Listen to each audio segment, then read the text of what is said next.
ठीक है, non linear space पर एक एग्जांपल करते हैं. So if n and n dash are two non-linear spaces and t is a linear transformation from n into n dash, तो t linear transformation हो गया n से n dash.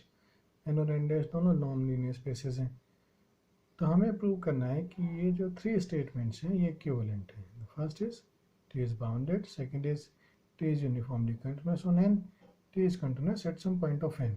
Means if t is bounded, then t is uniformly continuous. If t is uniformly continuous, then t is continuous at some point of n. And if t is continuous at some point of n, then t is bounded. चलिए इसका prove करते हैं. So first we'll assume that t is bounded and we shall prove that t is uniformly continuous. So 1 implies 2.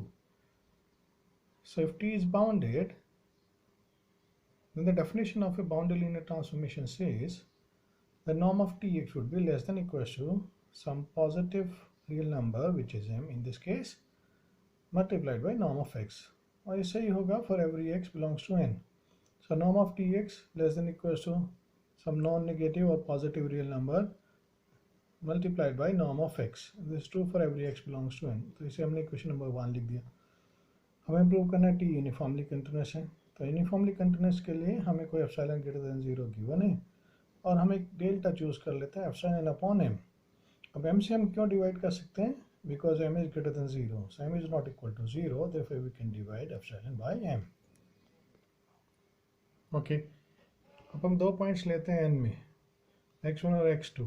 कैसे कि x1 और x2 के बीच का distance जो कि नॉर्म से दिया जाता है वो डेल्टा से कम हो. That is norm of x1 minus x2 is less than delta. तो हम लगाते हैं norm of tx1 minus tx2 would be norm tx1 minus x2. ये क्यों हुआ? Because t is linear. t linear है, so t of x1 minus x2 would be equal to tx1 minus tx2. अब this t is bounded, therefore this is less than or equal to m, norm of x1 minus x2. ये कहाँ से आया? ये आया equation number 1 से. अब norm of x1 minus x2 is less than delta, so this is less than m, epsilon upon m, so m से m, this is epsilon. So ये हमने लिखा delta, now this is delta, which is epsilon by m.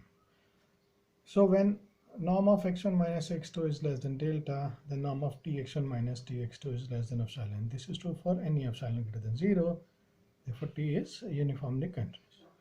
Now second implies third is very trivial because t is uniformly continuous, therefore it is continuous at each and every point of n, therefore it would be continuous at some point of n. t uniformly continuous है तो continuous होगा, कहाँ पर होगा? n के हर point पर होगा. हर point पे है तो हम ये बोल ही सकते हैं कि t कंटिन्यूस है at some point of n. अब देखते हैं थर्ड से फर्स्ट कैसे प्रूव होगा. तो थर्ड कहता है कि t कंटिन्यूस गिवन है किसी पॉइंट n पर. So t continuous at some point, point हमने x0 ले लिया जो कि n में है. तो एप्सिलॉन का अब हम 1 ले लेते हैं. So for any epsilon, so any epsilon means हम एप्सिलॉन को कुछ भी चूज कर सकते हैं. हमने 1 चूज कर लिया. So there exists delta greater than 0, that norm of x minus x0 less than delta implies norm of tx minus tx0 is less than epsilon, which is 1. ये continuity की definition है. Continuity की definition ये norm of x minus x0 less than delta implies norm of tx minus norm minus tx0 is less than epsilon. इसे हमने equation number 1 डाल दिया. Now for any epsilon, sorry, for any y belongs to n, अब हमने एक z ले लिया. and z is hy upon norm of y, where this h is in between 0 to delta. 0 से बड़ा है, डेल्टा से कम है. चलिए अब जरा ये नॉर्म देखते हैं. So norm of z plus x0 minus x0 would be norm of z. z की जगह हमने hy upon norm of y लिखा. अभी नॉर्म ऑफ y बाहर आ गया और h भी हमारा पॉजिटिव है, ये हमने बाहर ले लिया. नॉर्म ऑफ y रहा, नॉर्म ऑफ y से नॉर्म ऑफ y कैंसिल हो गया. So it becomes h, which is less than delta. तो h हमने less than delta इसलिए लिया था जिससे हम ये दिखा सकें that norm z plus x0 minus x0 is less than delta. So अब इक्वेशन नंबर 1 अगर हम लें, इक्वेशन नंबर 1 में this is true for any x. तो अब इस x के जगह हमने z plus x0 ले लिया. So norm of tz plus x0 minus tx0 would be less than 1.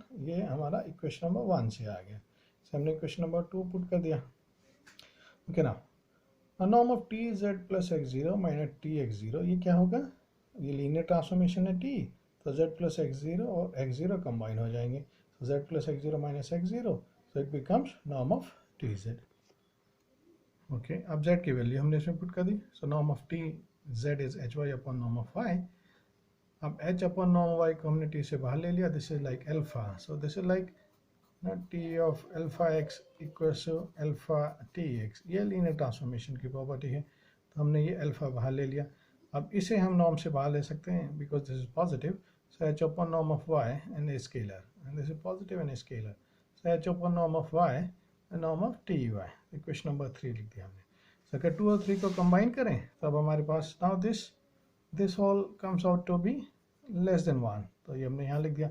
so h upon norm of y norm of ty is less than 1, y को इधर ले गए, h को इधर ले गए, so norm of ty is less than h inverse mod of y, so h inverse is greater than 0, which works like a k, so we are saying that norm of ty is less than equal to some positive k into norm of y, which implies that t is bounded. Thank you.